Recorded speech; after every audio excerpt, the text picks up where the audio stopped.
Ahora vamos a ver dos opciones más que tenemos al momento de trabajar con, por ejemplo, el pincel corrector, que también están disponibles para otros pinceles. Entonces, yo tengo aquí esta zona que está un poco demasiado oscura. No me gusta demasiado esta textura, entonces lo que vamos a hacer es volver a pintar por encima de esto con el pincel corrector. Vamos a seleccionarlo, que es J. Y ahora voy a utilizar un tamaño de pincel un poco más grande. Shift, dos puntos, lo hace más grande.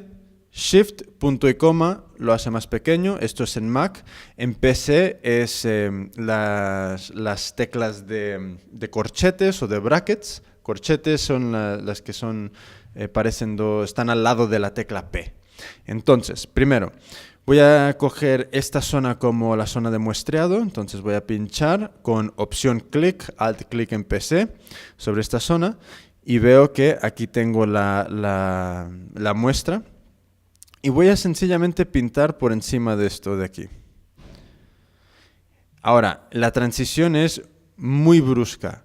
Para ajustar esto, podemos ir a edición, transición, pincel corrector. Os recuerdo que para utilizar esta opción la tenéis que utilizar inmediatamente después de hacer el cambio y solo está disponible una vez. Entonces, si le damos aquí al OK y hago, por ejemplo, si hago una selección de un marco, ya no está disponible transición, ¿vale? O sea, que tener en cuenta que transición no está disponible siempre. Voy a pintar. Ha quedado aceptable, pero podemos ir a edición, transición, pincel corrector y si vamos al 0% es la zona original. Y aquí podemos ir subiendo el valor con el cual aplicamos esa transición. No quiero eliminar del todo un poco ese volumen que hay encima de la barbilla. Entonces vamos a dejarlo ahí al 22.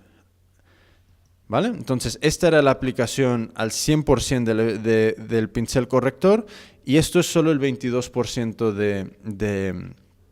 de edición. Entonces aquí vemos que comparado con la imagen anterior, vemos que hemos bajado un poco esa parte demasiado oscura y es mucho más agradable. Ahora, hay veces que vamos a querer trabajar con este pincel y estamos trabajando, por ejemplo, a tamaños pequeños de pincel y ese marco que aparece alrededor, ese reborde negro, nos molesta. Entonces, para poder eliminar ese reborde negro, podemos presionar la tecla de bloqueo de mayúsculas y vemos que desaparece ese reborde y aparece este cursor en el centro. Entonces, esta es una forma de tener un poco una opción de personalizar el cursor.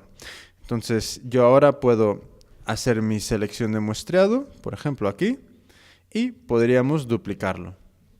Entonces, eso es una opción que tenemos para poder modificar el cursor, que yo suelo dejarlo de esta forma, no me suele molestar demasiado.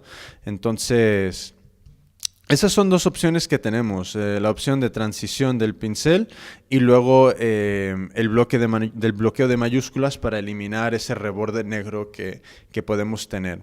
Entonces vamos a volver a hacer alguna edición con este pincel.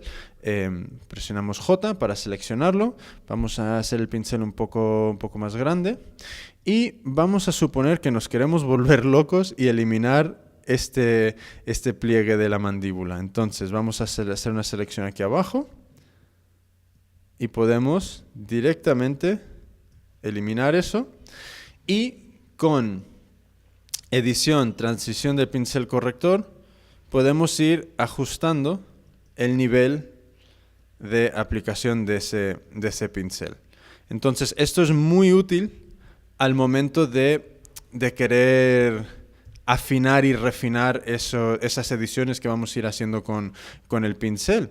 Entonces, ahí lo tenéis, un poco de cómo podemos ajustar este pincel y su posterior efecto.